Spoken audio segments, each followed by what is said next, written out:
Vamos lá pro G21. Amazônia, né? Amazônia, Então, assim, o que acontece, né? Eu comecei a pesquisar esse assunto melhor. Depois de 2017 caiu esse tabu. Ou então diminuiu muito esse tabu de você não poder falar no assunto, porque o próprio Estados Unidos, todo o poderoso Estados Unidos, estava falando que existe, é real. Os caras assumiram, temos programas para pesquisar. E aí as cientistas começaram a vir a público. E eu falei, cara, eu também sou cientista, eu sou engenheiro, eu tenho que pesquisar esse negócio também. É minha obrigação saber o que está acontecendo. Nesse momento eu começo a ir pro meio do mato para ver se esses caras existem mesmo. E eu começo a ter minhas experiências no meio do mato, dessas esferas de luz se aproximando, sumindo no meio do nada, não tem barulho, não tem cheiro, não tem nada, é simplesmente uma bola de luz. Isso aconteceu em 2018, na primeira vez que eu saí, e eu acredito que nada é coincidência, pra mim. A minha opinião é essa. As coisas têm que acontecer da forma que tem que acontecer. Talvez se eu tivesse ido no meio do mato na primeira vez pra caçar esse negócio, e não aparecesse, talvez eu me desanimaria, desmotivaria, eu não estaria nem aqui. Fala assim, fui lá uma vez, não vi nada. Porque a gente acha que é mágico, né? Vai lá que acontece sempre. O pessoal fala muito isso. Vá lá no interior, Serra da Beleza, o lugar que eu vou, né? Geralmente. Qual é o nome? Serra da Beleza. Fica próximo à Conservatória. Aqui no interior do Rio. 3h30 do Rio, 3 horas. E aí eu falei, cara, vou lá ver. Talvez eu fosse, se não tivesse nada, nenhum evento, como eu já fui várias vezes e não teve. Porque não é porque é uma área que tem fenômenos de frequência que você vai ver toda hora. Pelo contrário, você vai ver com mais frequência. Mas, por exemplo, maior parte das vezes que eu fui, eu não vi nada. Mas eu já vi muito, porque eu já fui muito. Então tem esse balanço. Mas na primeira que você foi, você viu. O que não é normal, porque eu já fui várias vezes. A estatística não é 100% e nem 50%, deve ser 30%. Então, a primeira vez que eu fui, eu vi. Talvez se eu não tivesse visto, eu teria abandonado esse assunto, continuar cético, não existe não. Fui lá, desanimei, não vi nada. Passei um fim de semana, não vi nada, fiquei de 6 que nem eu ficava, 6 da noite até 6 da manhã, não vi nada. No meio do mato lá, passando frio. E eu vi, chegaram perto de mim. E aí eu falei, cara, esse negócio existe. Como assim chegaram perto de tu? Como é que foi? Lá tem uma montanha de 400 metros, lá é tudo montanhas, né? Zona rural com pastos e montanhas enormes. E aí, nesse local, se manifesta desde a década de 80, e com certeza até antes, luzes que não entram no céu. É aqui. Onde você tá aí, por exemplo. Isso. Não é no céu. Elas fazem parte, como se fossem parte da natureza. Estão entre as árvores brincando, saem do chão, saem da montanha. Quando eu vou fazer vigília lá, eu não olho pro céu. Olho, claro, né? Pro céu bonito. Mas a atenção está na natureza. Porque eu nunca vi coisa vindo do céu e descendo. Eu vi coisas surgindo do nada, às vezes saem do chão. Então você já começa a ver que esse fenômeno, pelo menos os que eu vi, não parecem ser extraterrestres. Parecem ser terrestres de uma coisa que mora aqui, mas a gente não consegue perceber, eles aparecem de alguma forma, porque a gente sintonizou, a gente quer ver, eles vêm. Quer ver? Então vou mostrar pra você. Você quer ver que eu existo mesmo? Pra mim parece isso. Você quer pesquisar e ver que eu existo? Você é um cara sério? Você que tá bem intencionado? Então eu vou aparecer pra você pra te provar. Pra mim foi isso. Então isso direcionou pra eu querer pesquisar mais e mais do assunto que eu vi que era real. Como é que foi? Desculpa, eu não sei se eu deixo você falar até o final, porque eu não quero interromper a tua ideia, cara. Mas isso aí que você tá me dizendo é o escolhido, né? Você tá dizendo basicamente a ideia do escolhido.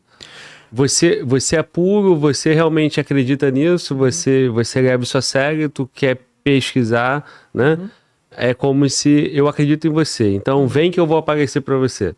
Eu acho que esse fenômeno, como eu falei, ele direciona a humanidade. Talvez, não sei, ele esteja escolhendo algumas pessoas para poder aparecer. Ou todo mundo que tem uma boa intenção, não quer usar isso pro mal, por exemplo, etc. E eu vou mostrar que quem quer usar isso pro mal também aparece. Mas dependendo da intenção, vai aparecer alguma coisa. Se você quiser ver, você vai ver. Pode ser uma coisa boa ou uma coisa ruim. Mas vai aparecer. Sim. Então, pra mim, não é o escolhido, é a intenção de qualquer pessoa. Só que o que vai aparecer pra você é que vai mudar. Tá. A gente vai chegar lá. Tá bom. Mas foi isso, eu fui e vi. Como é que eu vi? Era uma luz no meio da montanha enorme, tinha uns 2 metros de diâmetro. Ficava passeando, ela abria um farol e ficava tipo quando já se investigando na mata da montanha. O que tem aqui? Passeando, ia pro fundo da montanha, voltava. E eu brinquei na época. Falei assim, será que se eu... Já tinha 5 minutos de avistamento. olhando pra montanha, e falei assim, cara, será que se eu pensar aqui, se aproximar, será que se aproxima? Eu fiquei pensando, pô, aproxima. Então. Aí veio uma menorzinha, tipo um filhotinho, vindo por trás, com um movimento balançante, assim, de um lado pro outro. Tá. Uma esfera do tamanho da minha palma de mão, mais ou menos assim, 20, 30 centímetros. E ela veio e foi chegando perto de mim, perto de mim, perto de mim. Foi dando aquele pânico, eu tava com a minha mulher. Foi dando aquele pânico, mais nela, eu, mim também, mas nela ficou fora de controle. E aí, no instinto, eu peguei o meu celular, liguei no modo câmera e luz pra filmar e ver que era aquilo, né? Quando eu ligo assim em cima, sumiu as duas ao mesmo tempo. Pá. Aí eu vi, primeiro, é uma coisa que não tem barulho, uma luz enorme, forte, que não incomodava a vista, então não era uma luz normal. Era um mini sol que não incomodava a vista. Não era normal, não tinha barulho, não tinha asa, não tinha motor, não tinha nada. Era uma luz passeando. E era inteligente, porque quando eu pensei, veio a outra, pra mim não é coincidência, ela veio pra perto e quando eu joguei o celular, ela respondeu, ela sumiu. Não queria ser registrada.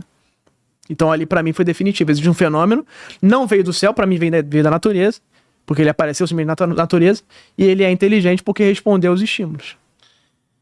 Ele conseguiu ler a tua mente e conseguiu perceber que você ia filmar. E isso bate com o relato dos militares que perseguiram esses objetos. Porque o que eles falam nos Estados Unidos e no Brasil é que eles são sempre um passo à frente, parecendo imaginar o que eu tô pensando. Parecendo conhecer o que eu estou imaginando. Sim. E foi o que aconteceu comigo. E naquele momento eu vi assim, cara, é real, não tenho dúvidas. Agora eu sei que eu tenho que cair a fundo pra pesquisar o que é. Agora eu queria descobrir o que é isso. De onde vem? O que eles querem? Aí que eu afundei na pesquisa de vez.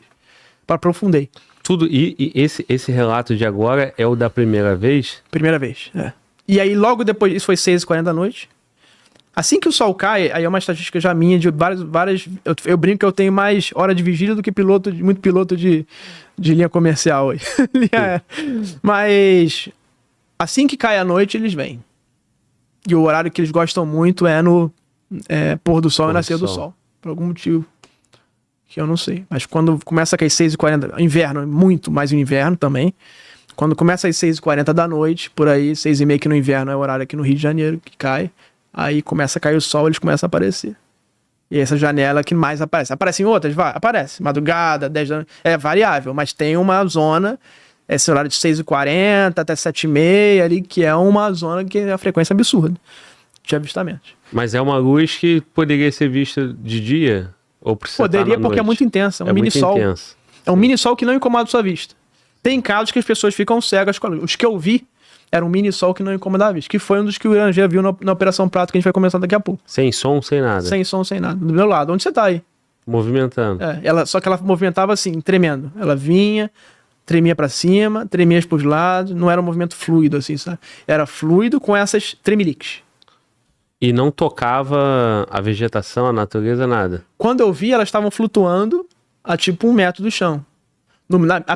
Aquela maior, né? A primeira que eu vi, que veio pra cima de mim, ela tava 1,5 metro mais ou menos. Tava nessa altura aqui, mais ou menos. E ela veio voando. Então, eu não vi interação com o meio porque ela tava no ar, entendeu? Eu te pergunto pra ver se ficou alguma marca, alguma coisa, não? Não, ali na hora não ficou nada. E aí, 8 da noite, no mesmo dia, a gente viu nas florestinhas que tem em cima dessas montanhas, vermelhas, brincando, indo de um lado pro outro, nas árvores, como se fosse um animalzinho da natureza brincando ali entre as árvores, vermelhas. E não deixou marca, não deixou nada. A gente foi lá no dia seguinte e não tinha nada. Então, nesse momento é que foi um marco para eu ir atrás desse assunto e ver o que estava acontecendo e começar a pesquisar de cabeça.